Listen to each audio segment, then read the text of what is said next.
Turning now to the war in Ukraine. Last month, Ukrainian President Volodymyr Zelensky virtually addressed a board meeting of the National Association of Manufacturers.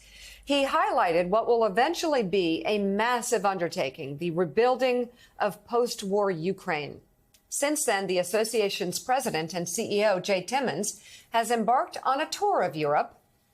His goal to discuss with business leaders the need to defend democracy from authoritarian regimes and to increase cooperation between the United States and its allies. Yesterday, Timmons met with the Director General of the World Trade Organization in Geneva, where he stressed the need for the WTO to boost global trade.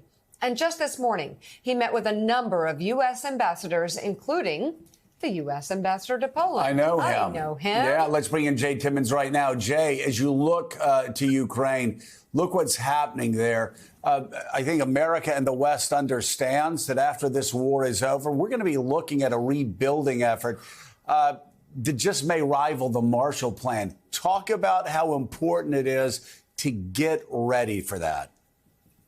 Well, it absolutely is, Joe, and good morning to you all. Mika, the ambassador says, Dzień dobry. So, Dzień dobry, jak się masz?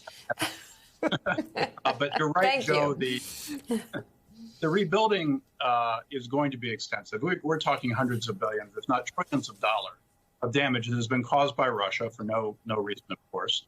And I think the most important message that we can deliver here is that American businesses stand behind Ukraine. We stand behind those countries and those allies that believe in democracy, that believe in freedom, that hold it together.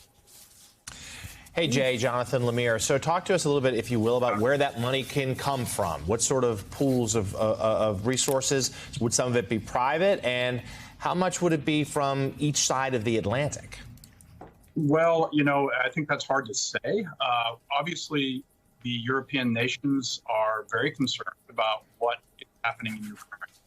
And if Russia is successful, nations like Poland, where I am right now, could well be on the next round of Russia's aggression.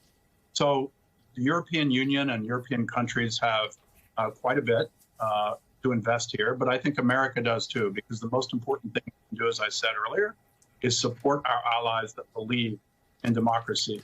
I'm very concerned right now that we have a divide between democracies and authoritarian regimes.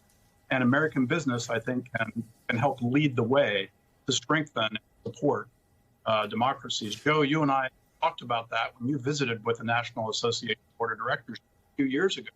You were very prescient in that.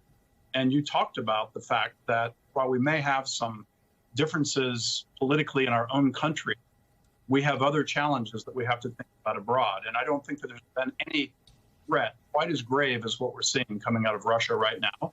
President Xi and his visit from China to Moscow, I think really sends a pretty big warning signal for the West. It really does, Jay. And it is so important that your focus and America's focus on rebuilding Ukraine, it may be critical that we keep talking about that in the coming months ahead, because we don't know what the negotiations are going to look like when we eventually get to a peace treaty.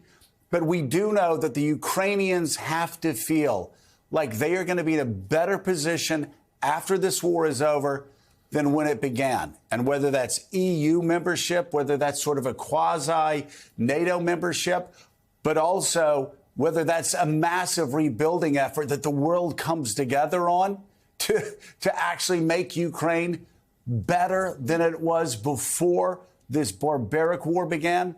Well, Jay, President Zelensky having those assurances are critical to bringing peace to that region, aren't they? I believe so. And American business is standing up. We've stood up when Russia invaded. 3 days later, the NAM Board of Directors immediately issued a call or issued a resolution condemning Russia, calling for sanctions. And we have been with the Industrial League in Ukraine. We've been with the government of Ukraine since that time, talking about how we can not only invest after the war, but possibly invest now, bringing U.S. investment into the country. The fact, I think you promoted it, but President Zelensky spoke directly to the American business community at the board of directors. His call is very clear, and I have to tell you, one thing that is so heartening is to see Ukrainians here in Poland who are absolutely dedicated to rebuilding their country. They know what has been sacrificed. They know the losses. Tomorrow I'll be visiting a school that UPS has helped set up. It's to help address the educational needs of refugees from Ukraine. We're seeing Westinghouse provide energy alternatives to Ukraine so they're no longer dependent on Russia.